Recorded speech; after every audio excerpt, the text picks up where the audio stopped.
Padre eterno, te agradecemos este tiempo y te rogamos tu bendición para poder tener este acercamiento a tu palabra, Señor. Dios eterno, a través de tu Santo Espíritu, guíanos en el estudio de estos pasajes que vamos a ver el día de hoy y danos tu revelación, Señor. Te agradecemos de todo ello, Padre eterno, en el glorioso nombre de Cristo Jesús, y te honramos dándote la gloria y la alabanza, Señor, porque tuya es la obra y tuya es la palabra, tuya es la sabiduría, Señor, que nos permite recibir de ti para entender tu palabra. Gracias, Dios eterno, en el glorioso nombre de Cristo Jesús. Amén. Bien, la semana pasada habíamos visto que Dios ya los había sacado de la tierra de Egipto, librándolos de ese tiempo de esclavitud que habían tenido durante 400 años en ese país.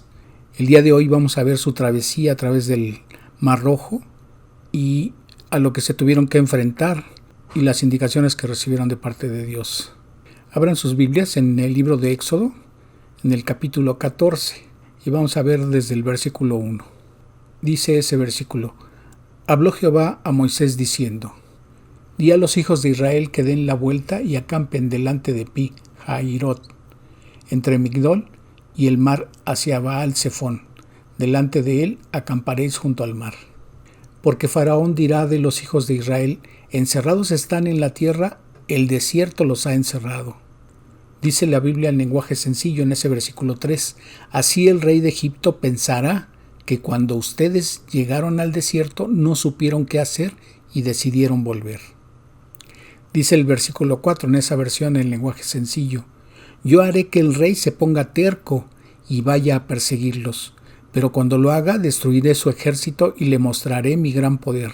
Así sabrán los egipcios que yo soy Dios. Los israelitas hicieron lo que Dios les mandó hacer. Y quise leer este versículo en esa versión porque la Reina Valera dice: y yo endureceré el corazón de Faraón para que lo siga. Pero como ya hemos visto en otros temas, no es que Dios haya dispuesto o haya impulsado o haya movido a que el Faraón endureciera su corazón para hacer esto, sino que Dios sabía que al tener ciertos motivos, el Faraón iba a reaccionar de esa manera. Por eso dice esta versión, en lenguaje sencillo: yo haré que el rey se ponga terco. La versión Palabra de Dios para Todos dice en el versículo 4: voy a hacer que el Faraón se atreva a venir tras ustedes, pero con mi gran poder yo los voy a derrotar, a él y a su ejército. Así van a saber ellos que yo soy el Señor. Entonces los israelitas hicieron lo que el Señor les dijo. Y dice el versículo 5 en la versión del lenguaje sencillo: cuando el rey de Egipto supo que los israelitas estaban escapando, él y sus asistentes se arrepintieron de haberlos dejado ir y dijeron: pero qué locura hemos hecho, ¿cómo pudimos dejar que los israelitas se fueran? Y ahora, ¿quién va a trabajar por nosotros? Eso era lo que verdaderamente les preocupaba a los egipcios. Entonces, observamos en estos versículos que de nuevo se manifiesta su corazón endurecido del Faraón, aún a pesar de que él había sido intimidado y convencido por las plagas que Dios había descargado en el pueblo de Egipto. Su corazón no se había convertido, aún observando y habiendo recibido esos juicios que Dios había ejercido sobre ellos. Aún así, el Faraón se arrepintió de lo que él consideraba que había sido una decisión apresurada, el dejarlos salir. Y esto se debe a que él fue movido primeramente por su excesivo orgullo y además la sed de venganza. Y todas estas cosas le habían movido a cancelar el permiso que había dado a los esclavos hebreos y quería forzarlos nuevamente a volver a sus labores como esclavos. Entonces, no era su intento luchar contra ellos, sino recapturarlos para regresarlos a su condición de esclavos. Porque como bien dice este versículo 5 en la versión en lenguaje sencillo, termina diciendo: ¿quién va a trabajar por nosotros? Les preocupaba quién iba a hacer esas labores que los esclavos hebreos habían desarrollado durante 400 años. Dice el versículo 6: y unció su carro y tomó consigo su pueblo. La versión Jerusalén 1976 dice en el versículo 7: tomó 600 carros escogidos y todos los carros de Egipto montados por sus combatientes. Entonces eran los carros más ligeros, eran los carros mejor dotados para la guerra y para poder ejercer la persecución hacia los hebreos. Entonces, de esa manera pretendía el faraón darles alcance y hacerlos regresar. Dice el versículo 8 en la versión Palabra de Dios para Todos: el Señor hizo que el faraón, rey de Egipto, se atreviera a perseguir a los israelitas que se habían ido con aire de triunfo. Versículo 9, en la versión Dios habla hoy, dice: los egipcios, con todo su ejército, con carros y caballería, salieron a perseguir a los israelitas y los alcanzaron a la orilla del mar, junto a Pi-Hahiroth y frente a Baal-Zephón, donde estaban acampados. Ahí se habían estacionado según las indicaciones que habían recibido de parte de Dios. Dice la Reina Valera 60 en el versículo 10: y cuando Faraón se hubo acercado, los hijos de Israel alzaron sus ojos, y he aquí que los egipcios venían tras ellos, por lo que los hijos de Israel temieron en gran manera y clamaron a Jehová. El verbo clamar implica una queja a causa de una gran angustia. No era una petición de salvación que le estaban haciendo a Dios, sino más bien era una queja, culpando a Dios por tenerlos en tal situación. Y aquí se manifiesta la debilidad de su fe. Por lo tanto, esa debilidad de fe era evidente. Mientras todo iba bien, salieron osadamente, dice el versículo 8, en la versión Palabra de Dios para Todos, que ellos habían salido con aire de triunfo. Sin embargo, con el aparente cambio de suerte, culparon a Dios y a Moisés. Entonces vemos aquí que era muy difícil sacarles la esclavitud de sus mentes, pues habían tenido 400 años en esa condición en Egipto. Por lo tanto, esos 400 años habían dejado una huella psicológica sobre la personalidad israelita. Entonces, en ese momento les preocupaba más la supuesta falsa seguridad que tenían en Egipto. Dice el versículo 11 en la versión en lenguaje sencillo: a Moisés le reclamaron: ¿por qué nos sacaste de Egipto? ¿Por qué nos trajiste a morir en el desierto? ¿Acaso no había en Egipto un lugar para enterrarnos? Ellos estaban manifestando su pensamiento que en ese momento tenía, y que para ellos era cierto que iban a morir en ese momento en que los egipcios les dieran alcance. ¿Pero esto era cierto? ¿Esto era así? Claro que no. Por una parte, no había otro país en el mundo tan preocupado por la muerte como en Egipto.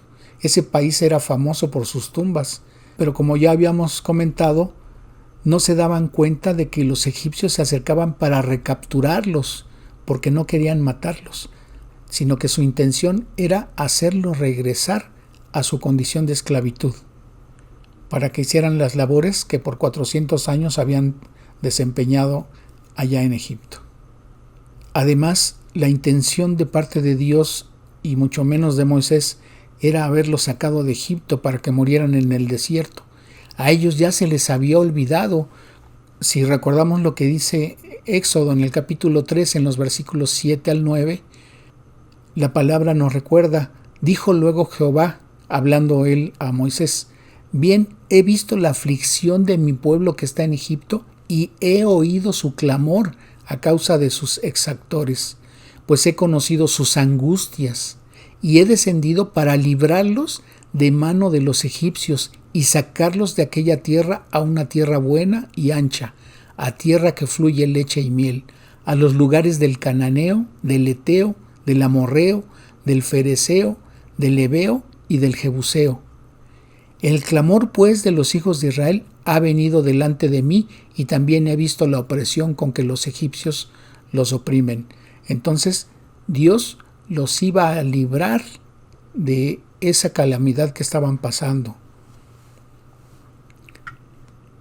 Y tenían que tener presente que la promesa de Dios era sacarlos de esa condición de esclavitud para llevarlos a la tierra prometida, a la tierra que Dios le había prometido a los patriarcas Abraham, Isaac y Jacob. Esa era la promesa que Dios le había hecho primeramente a Abraham, que después de ese tiempo de esclavitud, Dios los habría de llevar a la tierra prometida. Entonces, Dios era obvio que no los iba a dejar morir en ese lugar, a donde pensaban que iban a ser alcanzados por los egipcios. Pero aún así siguen reclamando el pueblo de Israel a Moisés. Vemos en el versículo 12, según la versión Palabra de Dios para Todos: ¿acaso no te dijimos en Egipto? Regresando a nuestro pasaje de Éxodo 14, vemos en el versículo 12, en la versión Palabra de Dios para Todos: ¿acaso no te dijimos en Egipto, déjanos trabajar en paz para los egipcios? Es preferible ser esclavo en Egipto que el morir en el desierto. Y esto, como vemos en este pasaje, constituye un primer ejemplo de las quejas que los israelitas estaban manifestando ante Moisés, y obviamente era una queja delante de Dios. Entonces, su falta de fe en Dios es sorprendente de la manera en que se estaba manifestando.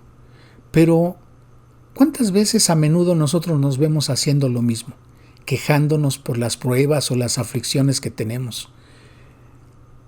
¿Acaso no somos capaces de tener algún costo a cambio de la libertad que Dios nos ha dado, a cambio del perdón de todos nuestros pecados, a cambio de no pasar una eternidad en un lugar de castigo eterno por razón de nuestros pecados? Porque nosotros no podemos hacer nada para tener la salvación por nosotros mismos. La obra es de Dios. Entonces, algún costo tenemos que pasar, y ese costo obviamente son las pruebas. Entonces no tenemos por qué estar quejándonos de las pruebas o las aflicciones que Dios permite en nuestras vidas, pues sin darnos cuenta de que las pruebas y las aflicciones son para ver la fe que tenemos en Dios. Dice la palabra en 1 Corintios capítulo 10 versículo 13: no os ha sobrevenido ninguna tentación que no sea humana, pero fiel es Dios, que no os dejará ser tentados más de lo que podéis resistir, sino que dará también juntamente con la tentación la salida para que podáis soportar.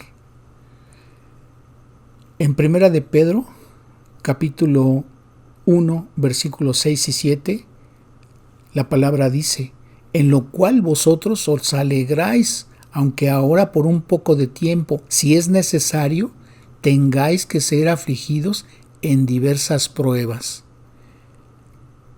para que sometida a prueba vuestra fe, mucho más preciosa que el oro, el cual, aunque perecedero, se prueba con fuego, sea hallada en alabanza, gloria y honra cuando sea manifestado Jesucristo. Entonces, esa es la razón por la cual tenemos pruebas. Esa es la razón por la cual Dios permite que tengamos aflicciones en nuestras vidas. Dice el libro de Santiago en el capítulo 1, versículos 2 al 4: hermanos míos, tened por sumo gozo cuando os halléis en diversas pruebas, sabiendo que la prueba de vuestra fe produce paciencia, mas tenga la paciencia su obra completa, para que seáis perfectos y cabales sin que os falte cosa alguna. Entonces, debemos tener en mente que nuestra fe debe ser probada, pues de otra manera, ¿cómo sabríamos que verdaderamente estamos confiando en Dios? ¿Y cómo veríamos el progreso de lo que está Dios haciendo en nuestras vidas? Así, también los israelitas estaban a punto de aprender algunas lecciones, obviamente fuertes, y obviamente si hubieran confiado en Dios, habrían evitado muchas desgracias. Dice el versículo 13, en la versión Palabra de Dios para Todos: Moisés le dijo al pueblo: No se atemoricen, solo deténganse a ver cómo el Señor los va a salvar hoy. Nunca más volverán a ver a estos egipcios. Y aquí de manera profética les estaba revelando qué es lo que iba a pasar con ellos. Y obviamente les estaba asegurando que no iban a ser alcanzados y mucho menos iban a ser agredidos por los egipcios que los estaban siguiendo. Así vemos en este versículo entonces que el pueblo era hostil y aún abatido por lo que estaban atravesando, pero Moisés los animaba a ver que vieran la forma maravillosa en la que Dios los iba a rescatar. Y en ese sentido Moisés, cuando parecía que estaban atrapados, invocó la intervención de Dios. Quizá podemos sentirnos oprimidos nosotros en alguna ocasión y recurrimos a la ayuda de Dios. Y mediante la fe que manifestamos en ese momento podemos ver que Dios responde a nuestro llamado, que Dios está atento a lo que nos acontece. Entonces, ante las pruebas, ante las aflicciones, no debemos desesperarnos, debemos mantenernos firmes en la fe, pues sabiendo que Dios, al igual que con el pueblo de Israel, jamás se aparta de nosotros y está atento a lo que nos acontece. Entonces, aunque nuestra primera reacción pudiera ser la desesperación, debemos adoptar una actitud como la que tenía Moisés, estar firmes para ver la salvación que Dios hará. Dice el versículo 14 en Reina Valera 60. Jehová peleará por vosotros y vosotros estaréis tranquilos. Vemos en el versículo 15, en la versión, el lenguaje sencillo, pero Dios le dijo a Moisés, ¿y tú por qué me pides ayuda? Mejor ordena a los israelitas seguir adelante. Pero si observamos, entre el versículo 15 y el versículo 14 no vemos que Moisés se haya dirigido verbalmente a Dios. ¿Qué es lo que está pasando aquí? Que evidentemente Moisés, aún con su fe, había tenido alguna queja ante el Señor, pero obviamente esto había ocurrido en su corazón o en su pensamiento. La Escritura no dice que le haya pedido esa ayuda directamente Moisés a Dios, sino que recordemos lo que dice la palabra, por ejemplo en Isaías 65:24. Y antes que clamen, responderé yo. Mientras aún hablan, yo habré oído. Entonces, Dios conoce nuestros pensamientos, conoce nuestro corazón y Él sabe de antemano lo que le vamos a pedir, aun cuando todavía las palabras están en nuestra boca, aun cuando no hemos terminado de orar, aun cuando no hemos terminado de dirigirnos a Él, Dios ya sabe lo que le vamos a estar pidiendo. Y como dice aquí este versículo, y antes que clamen responderé yo, mientras aún hablan yo habré oído. Isaías 65:24. Recordemos que también Mateo en el capítulo 6, versículo 8, el Señor Jesucristo dice, no os hagáis pues semejantes a ellos, porque vuestro Padre sabe de qué cosas tenéis necesidad antes que vosotras le pidáis. Entonces, en ese sentido, la palabra está diciendo que Dios ya sabía cuál era la ayuda que Moisés le iba a hacer al Señor. Y por eso Dios le da esa indicación a Moisés. Mejor, como dice el versículo 15, pero Dios le dijo a Moisés, ¿y tú por qué me pides ayuda? Mejor ordena a los israelitas seguir adelante. Versículo 16, versión en lenguaje sencillo. Toma la vara y extiende tu brazo sobre el mar para que se abra en dos, así el pueblo podrá pasar por en medio caminando sobre tierra seca. Versículo 17, en palabra de Dios para todos. Voy a hacer que los egipcios se atrevan a perseguirlos y entonces voy a demostrar mi poder contra el faraón, sus carros de combate y su caballería. Versículo 18, Reina Valera. Y sabrán los egipcios que yo soy Jehová cuando me glorifique en Faraón, en sus carros y en su gente de a caballo. Versículo 19 en lenguaje sencillo. Entonces los israelitas avanzaron en dirección al mar.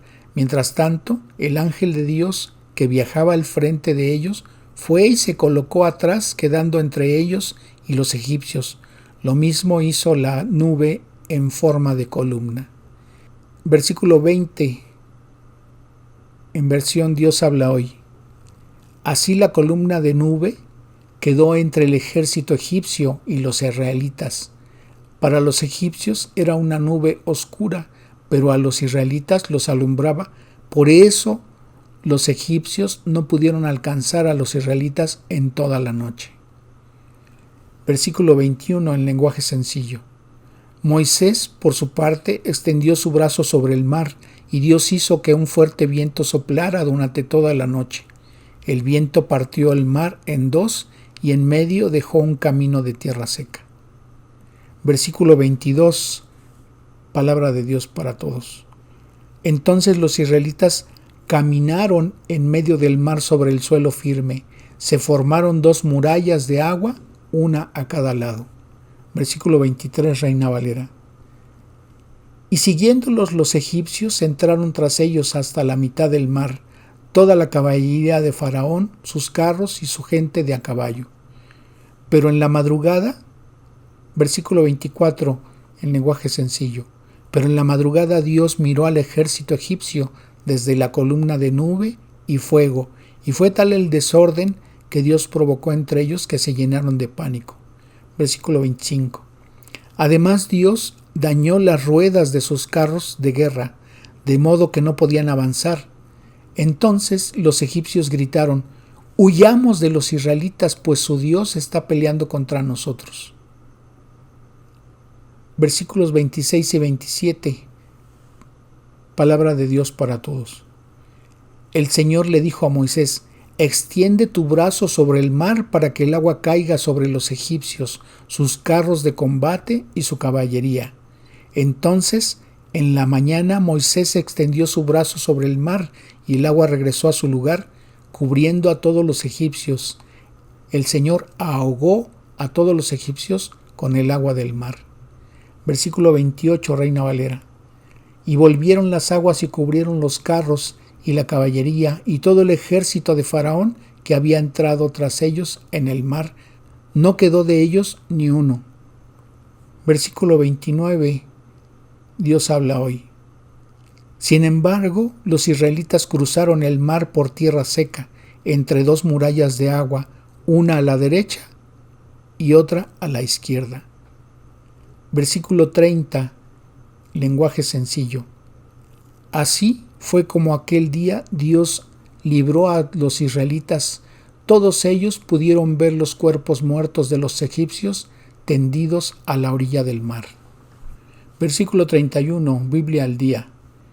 Y al ver los israelitas el gran poder que el Señor había desplegado en contra de los egipcios, temieron al Señor y creyeron en Él y en su siervo Moisés.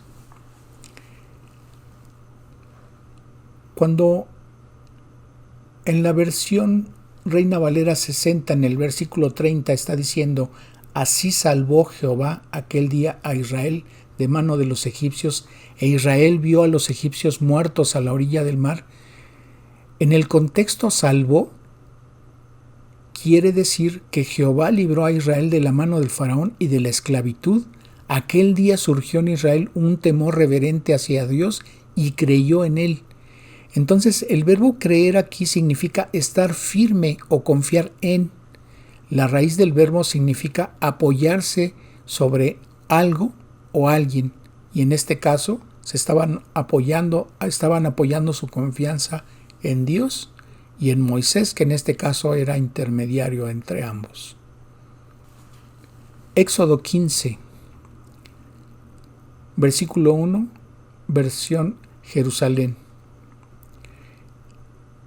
Entonces Moisés y los israelitas cantaron este cántico a Yahvé.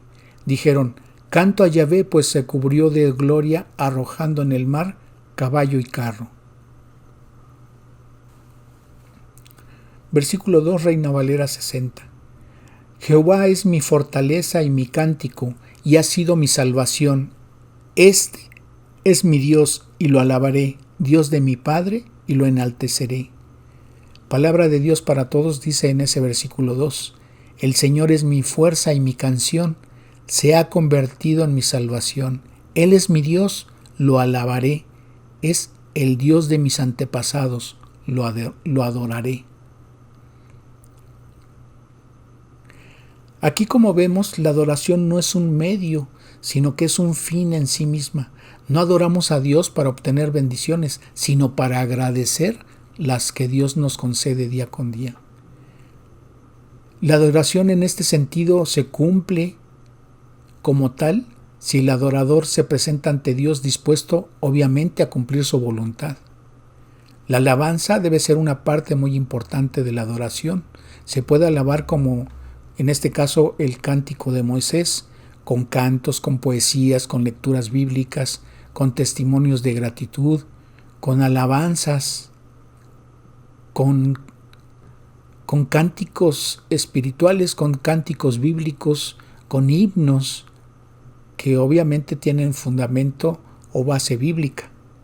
La adoración sincera produce en el adorador una disposición de consagración al Señor.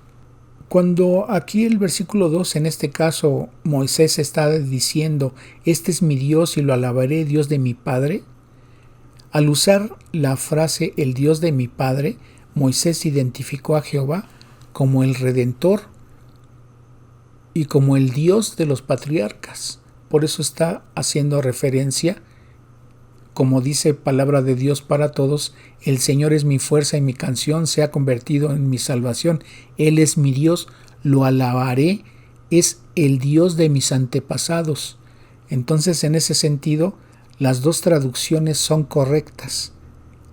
Una en un sentido singular y la otra en el sentido en que se está haciendo referencia al Dios de los patriarcas y en general al Dios de todos los antepasados de Moisés.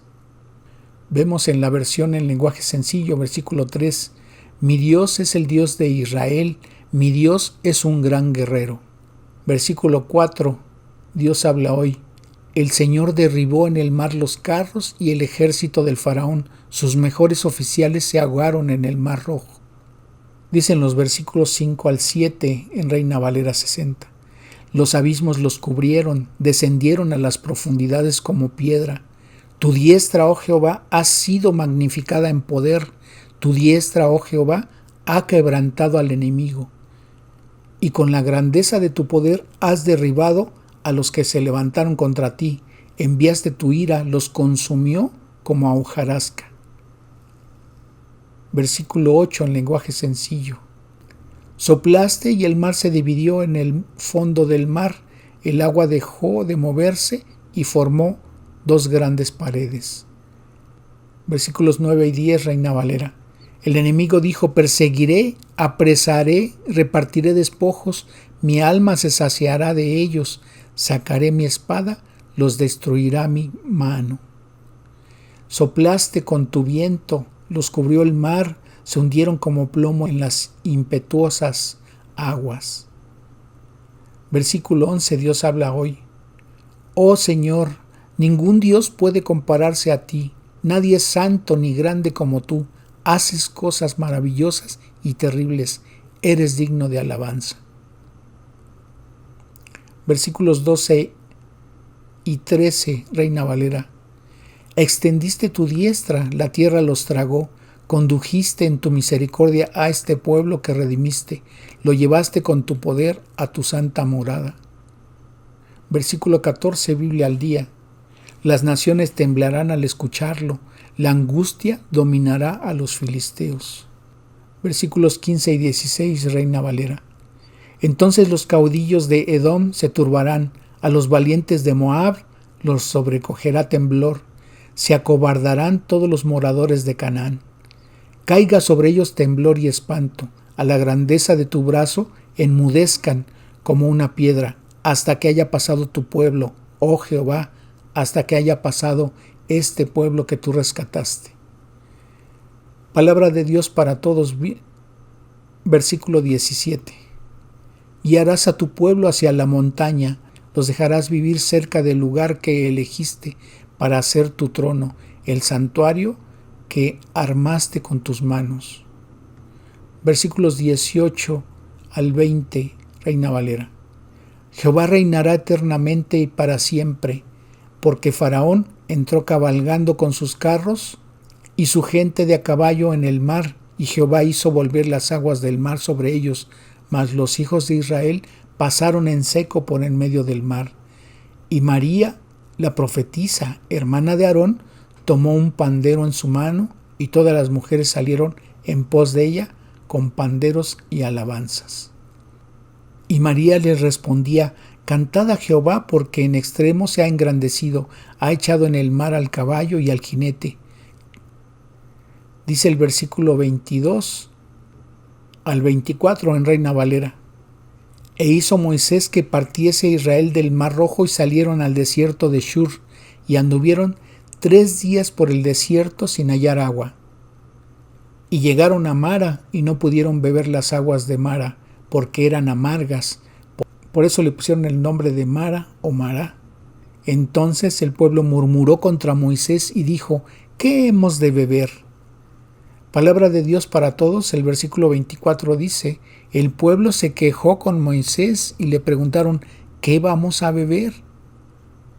Y obviamente esto era una queja contra Dios. Dice la versión Kadosh en el versículo 25: Moshe clamó a Yahweh, y Yahweh le mostró un cierto pedazo de madera, el cual él echó en el agua. Hizo que el agua supiera bien. Allí Yahweh hizo leyes y reglas de vida para ellos, y allí él los probó. La versión en lenguaje sencillo y Dios habla hoy en el versículo 26 dice respectivamente: les dijo: yo soy su Dios, yo soy quien les da salud. Si ustedes prestan atención a mis consejos y obedecen estos mandamientos y estas leyes que hoy les doy, y hacen solo lo bueno, no los castigaré como a los egipcios. Dios habla hoy, dice en ese versículo 26, les dijo: ponéis toda vuestra atención en lo que yo, el Señor vuestro Dios, os digo, y si hacéis lo que a mí me agrada, obedeciendo mis mandamientos y cumpliendo mis leyes, no os enviaré ninguna de las plagas que envié sobre los egipcios, pues yo soy el Señor, el que os sana. Versículo 27. En Dios habla hoy. Después llegaron a Elim, donde 12 manantiales de agua y 70 palmeras, y acamparon junto al agua. Bien, como dice este capítulo 15 de Éxodo, en el viaje al monte Sinaí, la fe del pueblo de Israel fue probada. Esta parte del pasaje narra el viaje desde el Mar Rojo hasta el Sinaí, y es una parte de la historia de las peregrinaciones que continúa en el libro de Números, en el capítulo 10. Y el tema básico o principal es la preservación del pueblo de Israel mediante la providencia milagrosa de parte de Dios. Pues Dios, en esta travesía en el desierto, les iba a proveer tanto de agua como de alimento. Entonces ellos tenían que confiar en Él. En el desierto el hambre los amenazaba. Había poca agua y la gente, siendo tan numerosa, pues aproximadamente eran 2 millones de personas, enfrentaban el peligro de morir de sed, pero obviamente Dios no los iba a dejar en esa situación.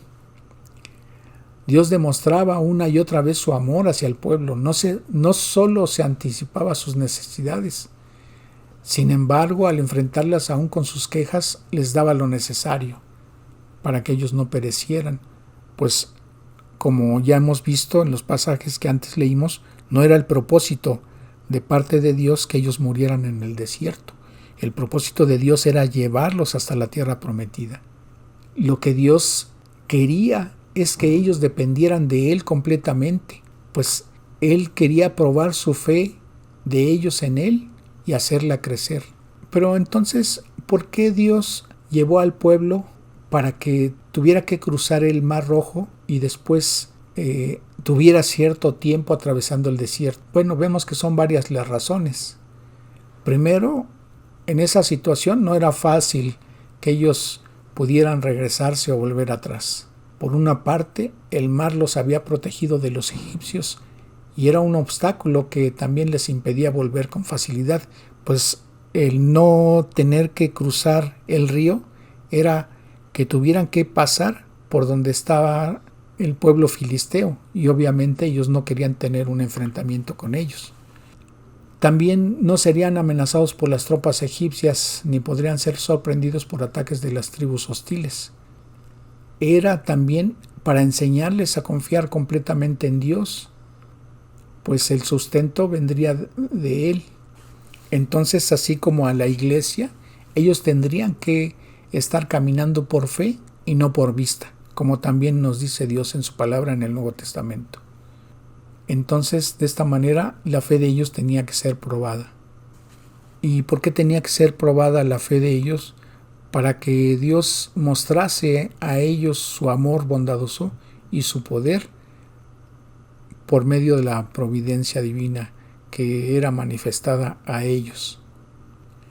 Entonces, si recordamos lo que habíamos leído en el versículo 26, también Dios les había manifestado que ellos tenían que obedecer sus consejos, sus mandamientos y sus leyes, porque de esa manera ellos no serían castigados. Y bien, los textos en este capítulo no revelan a qué leyes o qué mandamientos estaba haciendo referencia a Dios.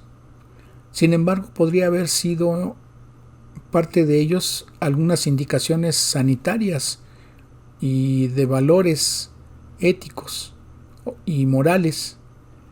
Lo que es claro es la importancia de que tenían que confiar y obedecer esos mandamientos, y de esa manera Dios los iba a proteger también. Pues Dios prometió que si prestaban atención y obediencia a esos mandamientos, ellos no sufrirían las enfermedades o plagas con las cuales Dios había castigado al pueblo egipcio. Y bueno, como hemos visto, no había transcurrido mucho tiempo, y aún viendo al pueblo hebreo lo que Dios había hecho para que Dios los sacara de esa condición de esclavitud, ellos ya empezaban a tener dudas. Digamos, por ejemplo, cuando observaron que los egipcios pretendían alcanzarlos y ellos quejándose de que iban a morir en ese momento, Dios les mostró que no era así. Cuando tuvieron sed, también se quejaron de que Dios los iba a dejar morir de sed, y obviamente Dios no lo hizo así. Entonces Dios mostró una vez más su amor al pueblo de Israel. Pero vemos, así como ellos, también muchas ocasiones el creyente tiene dudas acerca de lo que ocurre en su vida. Y eso lo debemos de tener presente. La Escritura dice que lo que está escrito en la palabra de Dios es también para enseñanza de nosotros. Entonces debemos tener conocimiento de lo que ha atravesado el pueblo de Israel a lo largo de la historia y que ha sido revelado en el Antiguo Testamento, para que nosotros tengamos ese ejemplo de ver cómo no debemos de reaccionar y cómo sí debemos de ser obedientes a lo que Dios nos indica en su palabra y creer lo que Dios nos dice, pues Él está siempre cuidando y queriendo lo mejor para cada uno de nosotros. Entonces, seamos conscientes, seamos creyentes de lo que Dios nos revela en su palabra, para que podamos caminar sin mayor contratiempo, sin mayor dificultad, nuestra vida como cristianos en este mundo, hasta que Dios nos llame a su presencia. Y por hoy es lo que terminamos de ver, y vamos a continuar en la siguiente semana. Vamos a darle gracias a Dios por este tiempo. Padre eterno, gracias te damos, Señor, por lo que nos has mostrado hoy en estos pasajes que hemos tenido oportunidad de tener acercamiento. Señor, te damos gracias porque hemos recibido la guía de tu palabra a través de tu Santo Espíritu, y te agradecemos, Señor, el hacernos recordar que tú has hecho una promesa de que siempre estarás a nuestro lado Y de todo lo que tú permites en nuestras vidas es para bien de nosotros mismos. Por una parte, para probar nuestra fe, y por la otra, para que veamos que verdaderamente somos creyentes, que verdaderamente hemos tenido un nuevo nacimiento, que verdaderamente somos tus hijos y que verdaderamente somos parte de tu pueblo. Te agradecemos, Dios, esto que nos has permitido recibir de tu palabra el día de hoy, y te agradecemos en el glorioso y precioso nombre de nuestro Salvador Jesucristo. Amén. Que Dios les bendiga.